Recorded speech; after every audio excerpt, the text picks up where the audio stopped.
Hello everyone, welcome to Bible Lesson 155. Pray, bow your heads and close your eyes. Dear Lord, we thank you for this day. We thank you for the many blessings that you've given to us. I pray that you would be with each of my students. Help them to have a good day today, to be honoring and obedient to you, Lord, by honoring and obeying their parents as well as their teachers. I pray, Lord, that you be with my students as we finish out this year, that you would help them to just finish well, Lord, as we are almost done. In your name we pray. Amen. All right, we're almost done with school, getting super, super close. Let's review our verse. We're answering the question, what was Satan's name when he was an angel of God? Satan was called Lucifer. We find that in the verse Isaiah 14:12. How art thou fallen from heaven, O Lucifer, son of the morning? Now on your homework sheet, you had the whole verse. We only memorized the first part. Isaías 14:12. ¿Cómo caíste del cielo, oh lucero, hijo de la mañana? Okay, let's review our Bible lessons we've learned this week. So, we learned that Paul went back to Ephesus on his third missionary journey to check in on the people there, the church that was growing in Ephesus. And remember that these were people who believed in magic.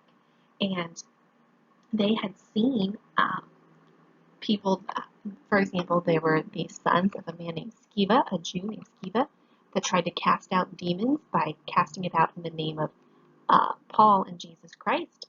And the demon said, I know Paul and I know you, I know Paul and I know Jesus, but I don't know you.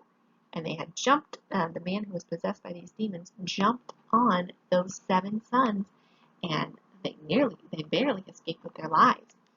And so these people saw that really the only true God was the God that Paul was preaching about. And so they turned away from their witchcraft and they burned all of their books of witchcraft. People were getting saved and they were no longer worshiping the goddess Diana, who was the one that most of the Ephesians worshipped. There were some silversmiths who made idols out of silver, others out of brass, things like that, of the goddess Diana, and they would sell them. They would sell them to families living in Ephesus, to people who visited Ephesus to come worship at the temple. And when all of these people started getting saved, they stopped worshiping Diana, so they stopped buying these things. So the silversmiths became very angry at Paul because he was taking away their business, because people no longer worshipped the goddess Diana. Instead, they were worshiping God, which is a good thing. But these men became angry because they didn't believe in God and they just wanted money. And so they got so angry, they got together and started shouting, "Great is Diana of the Ephesians!" And they became a mob and grabbed 2 of the men who were with Paul, but they didn't grab Paul. Either they didn't see him or he wasn't right there, but they went into a big theater and shut the doors. Paul wanted to go in, but other people with Paul told him, no, don't go in. They knew that Paul would probably be killed by the mob if he did. So they kept him from going in. They were there for over 2 hours chanting, "Great is Diana of the Ephesians." A Jew tried to get up to speak, perhaps to speak against Paul, but even then, when they saw he was a Jew, they just became more angry and started chanting even louder. So he got back down.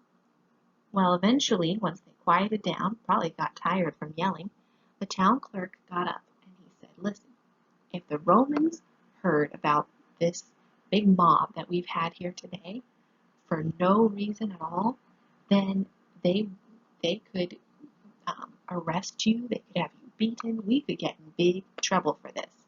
He said, if you have a problem with Paul, then you need to take him to court, follow the rules of the law.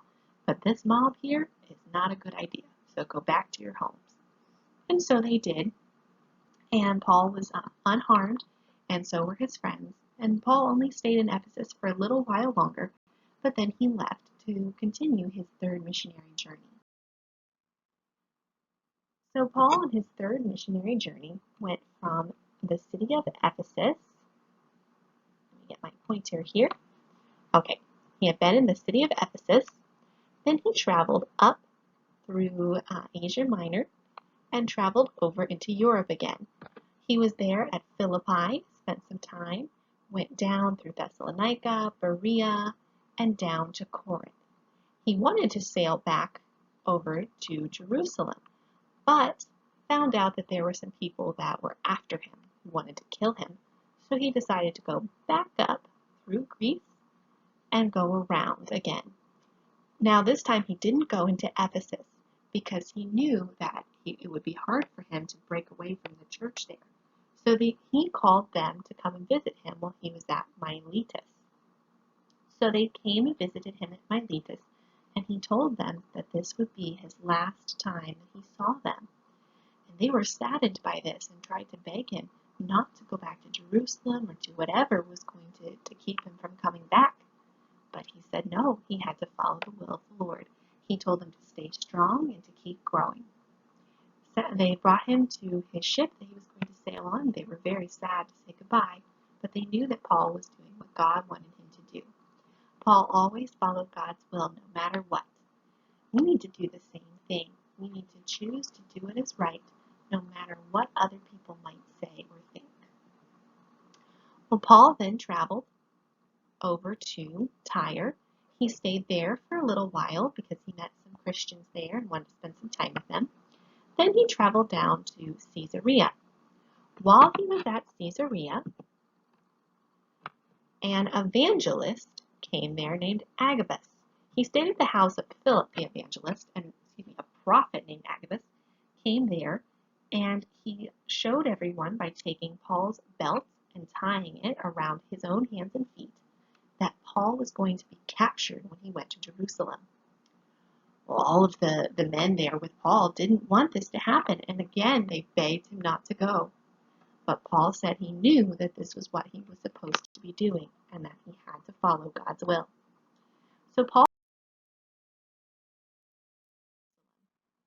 while he was there, he was asked to go to the temple with some young Jewish men to show that he was not preaching against observing Jewish traditions.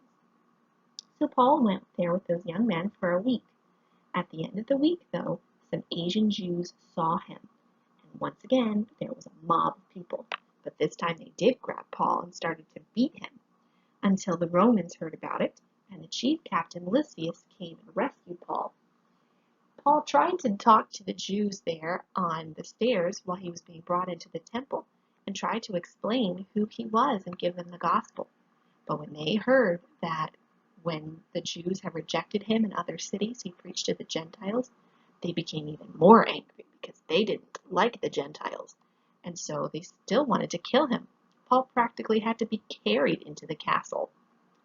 Now the chief captain, he was going to beat Paul because that was the typical order of someone that you arrested, especially if they were a Jew. You would beat them and throw them in jail.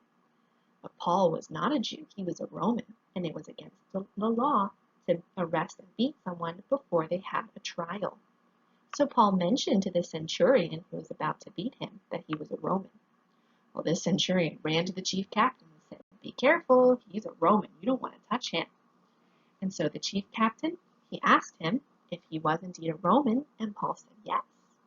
He was born a Roman. He hadn't bought it like the chief captain did.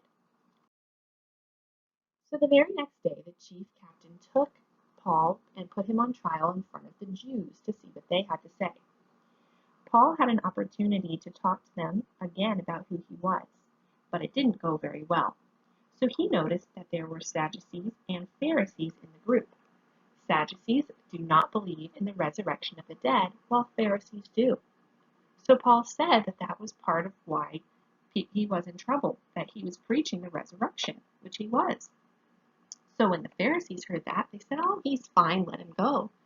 But the Sadducees became angry at him and wanted him arrested. And so they were so violent that Lysias thought Paul was going to be torn in two and had to take him away and put him back in the jail. While he was there, the Lord appeared to Paul in a vision and said, "Don't worry, just as you have preached about me here in Jerusalem, you will get to preach about me in Rome. No one is going to stop you from being able to get to Rome and preach about me."